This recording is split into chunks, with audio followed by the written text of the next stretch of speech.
এই ভাই দাঁড়ান, আপনি কোথায় যাচ্ছেন? কেন ভাই? নামাজ পড়তে যাচ্ছি। নামাজ পড়তে যাচ্ছেন? আপনি আহলে হাদিস না হানাফি? আপনি কোন মাযহাবের? আমি যেই মাযহাবেরই হই না কেন, আমি মসজিদে নামাজ পড়তে যাব না?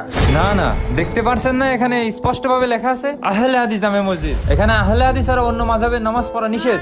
তার মানে সেদিন এই পাগলটা ঠিকই বলছিল। কোন পাগল? কি বলছিল? ভাই সেদিন কবরস্থানে তুমি কি উহাবি? না। তুমি কি হানাফি? না। তুমি কি আহলে হাদিস? না। তাহলে তোমরা সবাই কারা?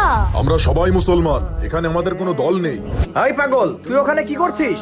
দুনিয়ার সবাই মিথ্যা কথা বলে, কবরে তো কোনো দলই নেই। দুনিয়ার সবাই মিথ্যা কথা বলে মানে কি বলছিস এসব? দুনিয়াতে কেউ উহাবি, কেউ হানাফি, কেউ আবার আহলে হাদিস, কিন্তু কবরবাসীরা বলছে এখানে কোনো দল নেই, আমাদের আলাদা কোনো পরিচয় নেই, আমরা সবাই মুসলমান। আল্লাহ আমাদের সঠিক বুঝ দান করুন, আমিন।